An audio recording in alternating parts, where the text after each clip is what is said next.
عقیدت محبت ہدایت کا تعلق نہیں ہوگا تب تک بھائی جلسہ سنا جائے گا، نعرہ لگایا جائے گا، اس کے بعد آپ بھی حصہ ڈال کے گھر میں، میں بھی حصہ ڈال کے گھر میں عملی کردار نہیں ادا ہوگا، عملی کردار نہیں ادا ہوگا۔ عملی کردار کے لیے اندر عشق کی آگ چاہیے، سرکار کی ذات سے عقیدت چاہیے۔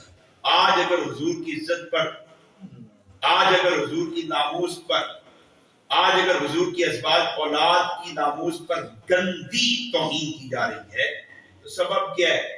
کیا پاکستان کے حساس ادارے مسلمان نہیں ہیں؟ انتظامی ادارے مسلمان نہیں ہیں؟ کیا عدلیہ والے مسلمان نہیں ہیں؟ کیا یہ ریاستی ادارے مسلمان نہیں؟ یہ رہنے والے یا 25 کروڑ مسلمان نہیں ہیں؟ سارے مسلمان ہیں، اور سب کو پتا ہے کہ جن کے پاس کیسز جا رہے ہیں نا آج جو توہین کا سلسلہ جاری ہے، نعوذ باللہ ہم نے لاہور سے گستاخ گرفتار کروایا، مسجد کے متولی کا بیٹا، اور وہ خنزیر کیا کرتا ہے، رات کے اندھیرے میں آتا ہے، مسجد کا قرآن اٹھا کے زمین پہ پھینک کر اس پر انزال کرتا ہے۔ سینکڑوں گستاخ حضور کا پاکیزہ نام گندی جگہوں پہ لکھے جا رہے۔ ایک گستاخ کا ویڈیو میں، ایک گستاخ کا موبائل میں نے خود دیکھا، بیان ہی نہیں کر سکتا کہ کتنی گندی توہین وہ لوگ کر رہے ہیں جو مسلمان ماؤں کی گود میں پلے بڑے ہیں، لیکن حضور کی ذات سے وہ عشق، محبت و فدائیت، وہ بالغانہ تعلق نہیں تھا۔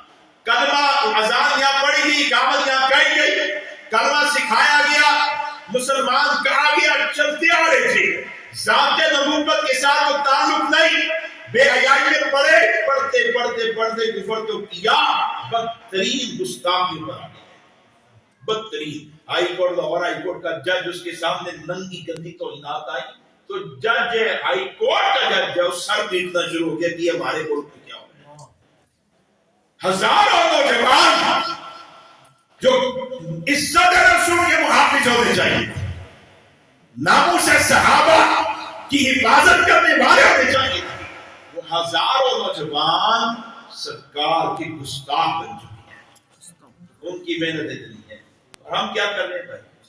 میں پھر دوہراؤں، حضور کی ذات پر پیرا دینا ہے اور حقیقی پیرا دینا ہے، خدا کی قسم اس وقت تک نہیں ہونا جب تک حضور سے عاشقانہ، فدائیانہ، بالغانہ تعامل نہ ہو۔ اسی طرح عقیدے کا حق ہے، عقیدے کا دفاع بھی تبھی ہوگا جب عقیدہ فقط ایمان کے لیے نہ ہو۔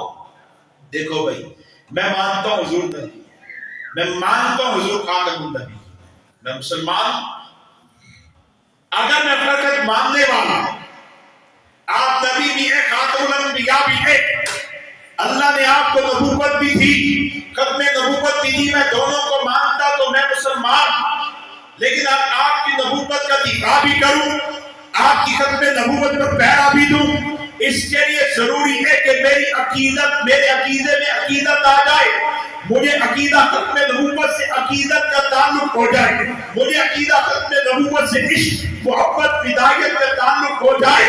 اگر میرے عقیدے میں عقیدت نہیں ہے، میرے عقیدے میں عشق پیار نہیں ہے، میرے عقیدے میں فدائیت نہیں ہے، میں صرف مسلمان ہوں گا، محافظ نہیں بن جاؤں گا۔ محافظ بندہ تب بنتا ہے جب عقیدے سے عقیدت ہو جاتی ہے، محافظ تب بنتا ہے جب عقیدے سے عشق، پیار، محبت اور عقیدے سے فدائیت کا تعلق ہو جاتا ہے۔ صحابہ عقیدے کے بات میں بھی صرف عقیدے کو مانتے نہیں تھے، بلکہ عقیدے کے ساتھ عشق، محبت، عقیدت کا تعلق بھی رکھتے تھے۔ نعرہ تکبیر، نعرہ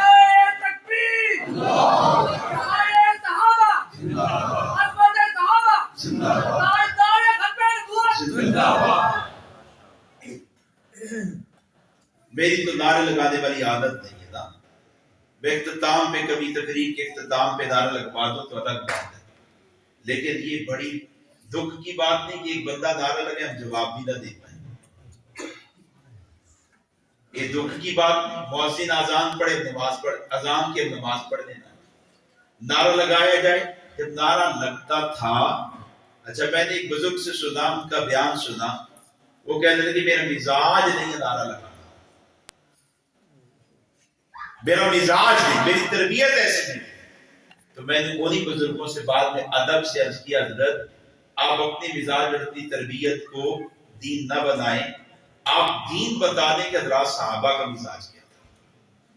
صحابہ نعرہ لگا نہیں، میں نے تو نعرہ لگانے سے نہیں روکا، میں نے کہا حضرت آپ کے معتقد ہے، وہ تو سمجھے کہ شاید نعرہ لگانے والے کوئی بیچارے لفنڈر ٹائپ لوگ ہوتے ہیں۔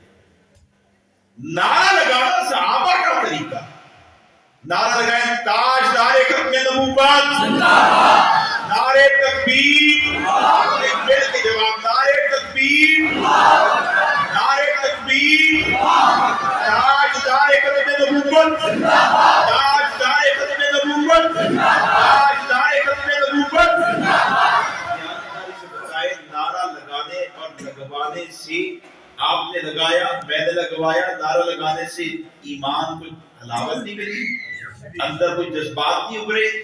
بھائی نعرے کا ایک اپنا اثر ہوتا ہے، نعرے کا اپنا اثر ہوتا ہے۔ تو برحال صحابہ کو دیکھیں، حضور کی ذات سے بھی عقیدت دفاع کرتے، حضور کی ختم نبوت سے عقیدے کے ساتھ عقیدت دفاع کرتے۔ مسیلمہ کذاب کی واقعہ سنا کے بات کرتا ہوں۔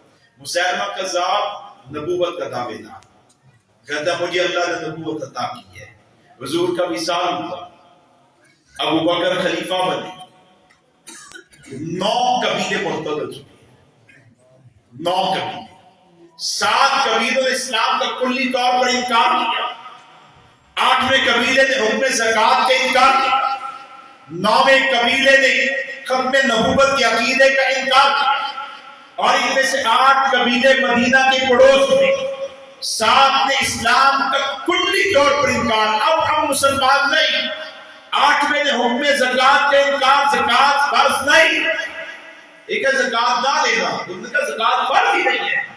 8 قبیلے مرتد مدینہ کے قریب ہے، 9واں قبیلہ جو مرتد ہوا وہ مسیلمہ کذاب کا ماننے والا منکرین ختم نبوت کا قبیلہ ہے، اور وہ مدینہ میں نہیں، مدینہ کے پڑوس میں نہیں، مدینہ سے تقریباً 900 کلومیٹر دور ہے۔ 900 میں اس میدان میں گیا، وہاں ریاض یونیورسٹی میں ہمارا ٹیچرز میں ایک پروگرام تھا، پروگرام کے بعد میں نے ٹیچرز کو کہا کہ مجھے وہاں جانا ہے۔ اگلے دن ہماری ترتیب بنی، ہم چلے گئے، بڑا میدان ہے، اس میدان میں حضرات صحابہ نے عقیدے کو بچایا، عقیدے کا دفاع کیا، جانثاری سے، عقیدت اور عشق سے۔ بڑا میدان، درمیان میں 2 روڈ ہے، ادھر بھی قبرستان، ادھر بھی قبرستان۔ میں نے کچھ پڑھا تو تھا لیکن اپنی آنکھوں سے دیکھا۔ بائیں قبرستان میں ہم گئے، ہم نے جا کے وہاں فاتحہ پڑھی، حضرات صحابہ کی نسبت اور واسطہ دے کے اللہ سے مانگا۔ دائیں قبرستان میں آئے، دروازے سے چہرہ ڈال کے میں نے دیکھا قبرستان کو اندر سے، تو دیوار کے ساتھ کچھ قبریں نمایاں نظر آئیں۔ میں نے اپنے راہبر سے پوچھا یہ کن کی قبریں ہیں؟ کہتے صحابہ۔ میں نے کہا پورا میدان، اس میں تو کوئی قبر نمایاں نہیں، اس قبرستان میں بھی کوئی قبر نمایاں نہیں، یہ قبریں کچھ نمایاں ہیں۔ ان کے نمایاں ہونے کی وجہ کہنے لگے کہ اصل میں یہاں روڈ چھوٹا تھا، اس کو ڈبل کیا جا رہا ہے، کشادہ کیا جا رہا ہے، تو کھدائیاں شروع ہوئی۔ تو 1400 سال کے بعد کھدائی کے دوران نیچے سے صحابہ کی قبریں نکل آئی، اور لوگ 1400 سال کے بعد دیکھتے صحابہ کے جسم کفن آج بھی ترتازہ ہے۔ یہ ان صحابہ کی قبر، یہ عشق، یہ عقیدت ہے، یہ عقیدت مندوں کی قبریں، یہ عاشقوں کی قبریں، یہ فدائیوں کی قبریں، یہ جانثاروں کی قبریں۔ اور عقیدت حضور نے سکھائی تھی، عقیدت ابو بکر نے سکھائی تھی۔ جب ایک لشکر بھیجا جاؤ مسیلمہ کذاب کے خلاف قتال کرو، پھر دوسرا لشکر بھیجا، اور تیسرا لشکر بھیجا حضرت خالد بن ولید کی قیادت میں، وہ مدینہ میں نہیں، ایک محاذ پہ جوان کو کہا تیز رفتار سواری دے، جا خالد کو پیغام دے، خالد اس محاذ کو چھوڑ دے۔ میں سنی سنائی بات نہیں کر رہا، خالد اس میدان کو چھوڑ دے، محاذ ہے، خدمت دین ہے، لیکن ابو بکر عاشق رسول، عشق رسول کے تقاضوں کو جاننے والا، ذات پیغمبر کو ماننے والا، ذات پیغمبر کو ترجیح دینے والا، اپنے عمل سے بھی بتاتا تھا عشق کا مقامہ کے ہے، ذات پیغمبر مقدم ہے، نبی کی ناموس مقدم ہے، نبی کی ختم نبوت مقدم ہے۔ اور آج صحابہ کے عمل سے بھی بتا رہا ہے کہ پاک پیغمبر کی ذات کو ترجیح حاصل ہے، پاک پیغمبر کی ختم نبوت کے دفاع پر ترجیح حاصل ہے۔ خالد نے معاذ چھوڑا، یمامہ کے میدان کی طرف پہنچے، مسیلمہ کذاب پہ حملہ ہوا۔ مسیلمہ کذاب بڑا جنگجو قبیلہ رکھتا ہے، پہلے 2 لشکروں پر شکست ہو چکی، خالد کا لشکر پہنچا، 2 لشکروں کی قوت ملی، اسے بھی شکست ہو گئی۔ پھر حضرت خالد بن ولید نے اپنی قوت کو جمع کیا، میدان کو چھوڑا، ذرا پیچھے چلے گئے، پھر پلٹ کے آئے، پوری قوت سے مسیلمے پر حملہ کیا۔ وہ بلبک بھاگے قلعے میں، پھر وہاں سے حدیقۃ الباغ نامی، حدیقۃ الموت نامی باغ بھاگ گئے۔ پھر صحابی اوپر سے گئے، قلعہ کھولا، دروازہ کھولا، مسیلمہ بھاگا۔ ایک صحابی ہے حضرت واشی بن حرب، حضرت سیدنا واشی بن حرب رضی اللہ عنہ، وہ تاج میں بیٹھے، آواز آئی وہ مسیلمہ بھاگا، ان کے ہاتھ میں نیزہ پھینکا مسیلمہ پہ، مسیلمہ ٹھیک۔ خالد بن ولید سپہ سالار ہے، اور یہ احد میں بھی سپہ سالار تھے۔ وہاں ان کی سپہ سالاری کی وجہ سے فتح ظاہراً شکست میں بدلی، اہل ایمان کو نقصان ہوا۔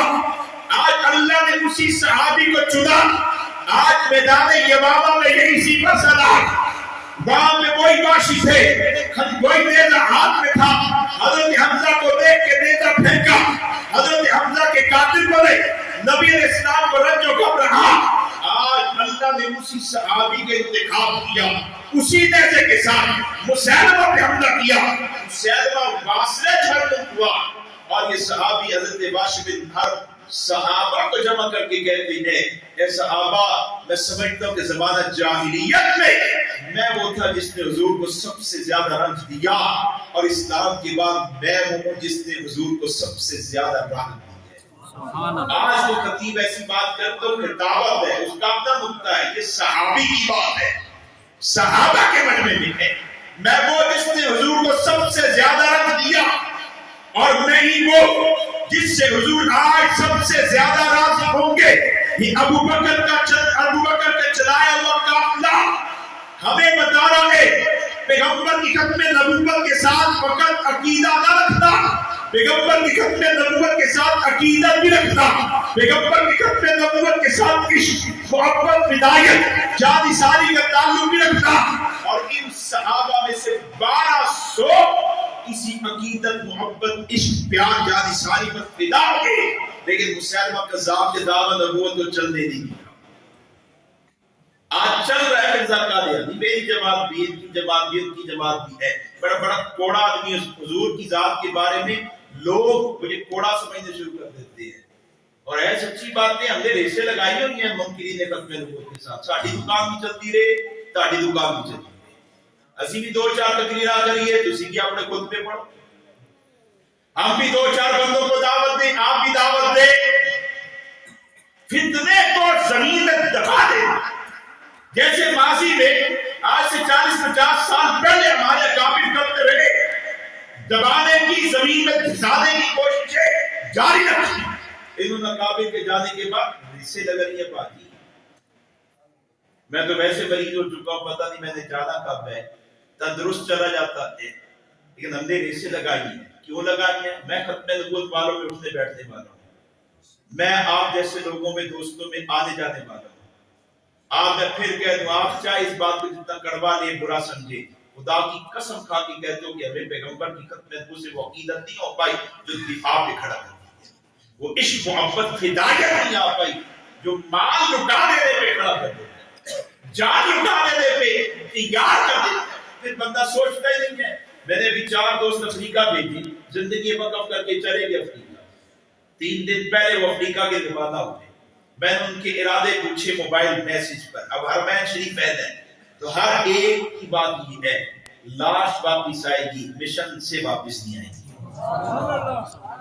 جان جائے بھئی، تمہارے پاس وہاں کوئی ادارہ نہیں، کوئی ٹھکانہ نہیں، کوئی مال زیادہ لے کے جا رہے ہو، یہ گزر بسر تمہارے پاس حکومتیں کوئی مضبوط جماعتیں نہیں، کیوں جا رہے ہو؟ کہتے ہمیں پیغمبر کی ختم نبوت سے عقیدت اور محبت ہے، عشق و پیار ہے، ہم اس پر جان فدا کرنا چاہتے ہیں۔ اور ایک جانے والے مولانا کے بچے کا پیغام مجھے آیا ہے، ایئرپورٹ پہ یہ موجود تھے، ہم انہیں رخصت کر دیں گے کہ یہ وہ، اچھا ان کو جانتا کوئی نہیں ہے، لیڈر جاتا ہے تو وہ پورا پروٹوکول ہوتا ہے۔ میں نے کہا یار یہ تو بڑے خاص لوگ ہیں، مجھ جیسے کو بھی دیکھو، میں وہاں آیا نا تو پھول پھینکے گئے، صدیق صاحب اور دوست صاحب آپ کدھر نہیں جائے۔ یہ زندگی بہت آسان ہے، یہ کام بھی بہت آسان ہے۔ میں کہ بس بھوک لگی ہے، کہتے تھا نکل نہیں پلاؤ، میں نے کہا میں نے پروگرام کے فوری بعد نکلنا ہے، کھانا آپ کی وی آئی پی تیار کیے وہ کھا کے جائیں گے۔ ہمارا کام بہت آسان ہے، ہمیں تو موج مستی کے ساتھ کام کے موقع ملے، ہم کیا قربانی کریں؟ قربانی یہ نوجوان کر کے گئی ہے زندگی۔ جوان بیویوں کو چھوڑو، چھوٹے بچوں کو چھوڑو۔ اتنی سی بچی ہے 1.5-2 سال کی، رو رہی ہے بابا بابا، اور میں نے اس کے بابا کو دیکھا یوں نگاہیں جھکائی، قصدن بیٹی کی طرف نہیں دیکھ رہا۔ وہ سید عطا اللہ شاہ بخاری جیل میں بیوی اور بچہ ملنے کے لیے آئے، شاہ صاحب کی ملاقات ہوئی، ملاقات کے بعد تھوڑی دیر بیٹھے تو واپس اٹھ کے چل دیے۔ بیٹا رویا ابا ابا، بیوی بھی ہچکی لینے لگی، لیکن شاہ صاحب نے پلٹ کے نہیں دیکھا۔ ایک جوان سارا معاملہ دیکھ رہا تھا۔ شاہ صاحب بیرک پہ پہنچے، وہ بھی پیچھے پہنچا۔ حضرت شاہ صاحب میں آپ کا رضاکار کارکن ہوں، آپ کی وجہ سے جیلوں میں ہوں، اس مشن کی وجہ سے جیلوں میں ہوں، لیکن آج مجھے آپ سے محبت، آج مجھے آپ سے عقیدت ٹوٹ گئی ہے، محبت کم ہو گئی ہے۔ کیوں؟ آپ بڑے سنگ دل ہیں۔ کیا ہوا؟ بات تو بتاؤ۔ شاہ صاحب ملاقات کا وقت باقی تھا، بیوی اور بیٹا ملنے آئے، آپ اٹھے واپس چل دیے۔ شاہ صاحب وہ پیچھے روئے، آپ کو بیوی کی ہچکیوں نے روکا نہیں، آپ کو بیٹے کی پکار نے روکا نہیں۔ تو شاہ صاحب نے عجیب بات کہی، دیوانے تو کیا سمجھتا ہے کہ انور شاہ کشمیری کا کلیجہ نہیں پھٹا؟ میں اندر سے رویا لیکن آنکھوں میں میرے آنسو نہیں آئے۔ کہتا کیوں؟ فرمانے لگے کہ اس لیے اٹھ کے چل دیا اور پھر پلٹا دوبارہ نہیں کہ میرا دشمن مجھے دیکھ رہا ہے، اس کو یہ نہ لگے کہ عطا اللہ شاہ بخاری کے قدموں میں تزلزل آ چکا ہے، ہمت پست ہو چکی ہے۔ بیٹے کی چیخوں نے روکا، بیوی کی ہچکیوں نے روکا۔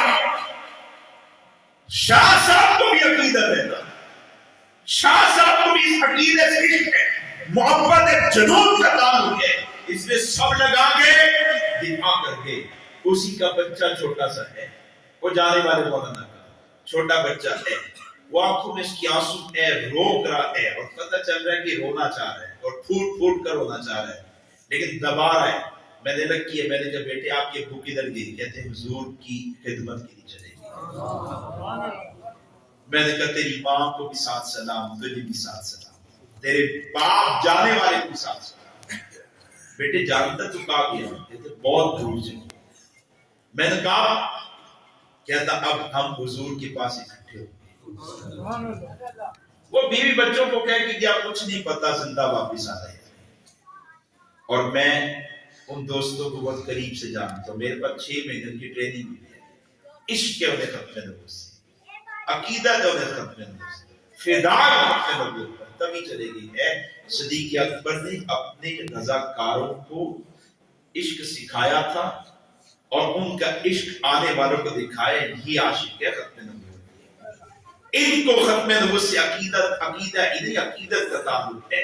وہ ایک صحابی تھے نا حضرت حبیب بن زید، مسلمہ کذاب نے ان کو پکڑا تھا، پکڑنے کے بعد پوچھا، بڑے غور سے اس بات کو سنیے گا، پوچھا اتشہد ان محمد رسول اللہ، حبیب حضور کو نبی مانتا ہے؟ یہ عقیدہ پوچھا گیا ہے، نبی مانتا ہے؟ نعم مانتا ہوں۔ پھر اسے دوسرا سوال، اتشہد انی رسول اللہ، اب یہ عقیدے کا انکار ہے، مجھے نبی مانتے ہو؟ جواب تھا لا، پہلے کا حضور کو نبی مانتا ہوں، نام مانتا ہوں، مجھے نبی مانتے ہو؟ جواب تھا لا، نہیں مانتا۔ لیکن جواب ان کی طرف سے جن کو عقیدے سے عقیدے ہی کا تعلق ہو، صحابی کو عقیدے سے عقیدت کا تعلق ہے، جواب بدل گیا۔ لے جا بدل. فرمانے لگے مسلمہ انا اسمم لاس پاؤ بکواس بند کر. تیری بکواس کو میرے کان سنتے ہی نہیں ہیں. اس جگہ پہ حملہ ہو محافظ کے لہجے میں سختی آتی ہے, رد عمل سخت آتا ہے. پورا لشکر مقابلے میں کوئی پرواہ نہیں, کوئی روک نہیں, کوئی دبدبہ نہیں, کوئی خوف نہیں. مسلمہ بکواس بند کر, تیری بکواس کو کان نہیں سنتے. اس نے کہا تیرے نبی کی بات کی تیرے کانوں نے سنا, میری بات تیرے کان نہیں سنتے. وہ تشدد کروایا. پھر پوچھتا ہے بتا مجھے نبی مانتا ہے؟ نہیں. تیری بکواس کان نہیں سنتے. اس نے کہا اچھا یہ یوں نہیں مانے. جلاد کو بلایا اور اس نے حبیب ابن زید کے بائیں ہاتھ کو مارا, ہاتھ کٹا زمین پہ. اب پھر پوچھتا ہے اتشہد ان محمد رسول اللہ, حضور کو نبی مانتے ہو؟ ہاتھ کٹا ہوا, خون بہ رہا ہے, شدت تکلیف سے یہ بھی بے قرار. مانتے ہو؟ نبی مانتا ہوں. اچھا بتاؤ مجھے بھی نبی مانتے ہو؟ یہ بدبخت لعنتی نہیں سمجھا شاید عقیدے سے عقیدت کمزور پڑی, تڑپ رہا ہے, بے قرار ہے, ہاتھ زمین پہ ہے. مجھے نبی مانتے ہو؟ اس کا حال کہتا ہے مسلمہ پہلے تو زبان پیغمبر کی ترجمان تھی, اب تو میرا لہو پیغمبر کی ترجمان بن چکا. اپنی بکواس بند کر, تیری بکواس کو کان نہیں سنتے. اس نے پھر جنات کو بلا لیا, بائیں کندھے سے بازو کاٹ دے, یا دربار کے باہر چلے, بازو کٹ کیا, زمین پہ گرا. اب پھر پوچھنے لگا حضور کو نبی مانتے ہو؟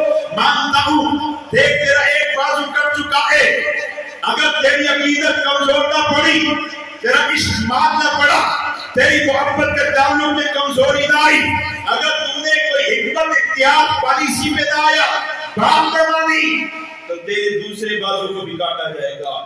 اس کا حال پھر بولا مسلمہ تو بازو کی بات کرتا ہے, اللہ کی قسم گردن حضور کے لیے ہے. اس نے یہ آپ کا. پھر پوچھتا ہے بتا حضور کو نبی مانتا ہے؟ مسلمہ مانتا ہوں. مجھے نبی مانتا ہے؟ مسلمہ بکواس بند کر لے. میرے پیغمبر تو شمال والوں کے لیے, جنوب والوں کے لیے, مشرق والوں کے لیے, مغرب والوں کے لیے, زمین والوں کے لیے, آسمان والوں کے لیے, اور تا قیامت تمام زمانوں کے لیے, تمام انسانوں کے لیے نبی رسول بنا کر بھیجے گئے. آپ کے بعد دعویٰ نبوت بکواس, اس بکواس کو کام نہیں سنتے.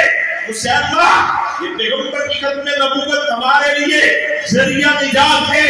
یہ پیغمبر کی ختم نبوت مرکز ہدایت ہے, مرکز وفا ہے, مرکز محبت ہے. میں اس مرکز سے ایک لفظ ایک کروڑ حصے کے بقدر بھی جدا نہیں ہو سکتا. حسین مقداد نے جواب سنا, سخت لہجہ سنا, تیش اور چڑھا, یہ بازو کاٹا ہے, یہ پاؤں کاٹا, یہ ٹانگ کاٹی, دایاں پاؤں کاٹا, دائیں ٹانگ کٹی, پورے وجود کے ٹکڑے. لیکن جب تک روح جسم کا تعلق ہے, سانس آ جاتی ہے, مسلمہ کی تلوار پیغمبر کی ختم نبوت کے ترجمان کی عقیدت کو کمزور نہیں کر سکتی. عقیدت قائم ہے. مدینہ میں خبر پہنچی, حبیب ابن زید کو ٹکڑوں میں تقسیم کر کے شہید کیا گیا. ماں ام عمارہ بتایا اماں تیرے بیٹے کا ہاتھ کٹا, بازو کٹا, دائیں ہاتھ کٹا, دائیں بازو کٹا, ٹانگیں کٹ گئی, ٹکڑوں میں شہید, ٹکڑوں میں تقسیم ہو گئے. جامع شہادت نوش کرتے ہوئے پیغمبر کے قدموں پر پہنچ گیا. اماں یہ شہادت ملی ہے, اماں یہ ٹکڑوں میں تقسیم ہوا ہے, اماں یہ مظلومانہ شہادت اس وجہ سے ہوئی کہ تیرا بیٹا پیغمبر کی ختم نبوت کے عقیدے پہ ڈٹ گیا تھا. تو ماں بھی عقیدے والی ہی نہیں تھی, عقیدت کے ساتھ عقیدہ تھا. اس لیے فوراً پہلا جملہ کہا, میں نے اپنے بیٹے کو دودھ آج کے دن پلایا. دوستو ذات نبوت کو مانا, عقیدتوں کے ساتھ مانو, محبتوں کا تعلق قائم کرو, عشق و پیار, ہدایت, جان ساری اس عقیدے میں لاؤ. پیغمبر کی ختم نبوت کو مانا, فقط ماننا نہیں, عقیدت ہو جائے, محبت ہو جائے, پیار ہو جائے, عشق آ جائے, ہدایت آ جائے, جان ساری آ جائے, اور جب یہ آ جائے گا تو عشق محبت پیار عقیدت ایک چیز ایسی ہے خود آپ کا وقت حضور کے نام کروا جائے گا، پھر آپ کی صلاحیت حضور کے نام ہو جائے گی، پھر آپ کا مان سرکار کی ختم نبوت کے دفاع میں لگ جائے گا، پھر آپ کے تعلقات آپ پیغمبر کی ختم نبوت میں استعمال ہو جائیں گے۔ اللہ ہمیں ذات نبوت سے بھی عقیدت محبت پیار کا تعلق دے دے، اور اللہ ہمیں پیغمبر کی ناموس اور پیغمبر کی ختم نبوت سے بھی عقیدت محبت پیار اور عشق کا تعلق عطا کر دے۔ آمین۔ وما علینا الا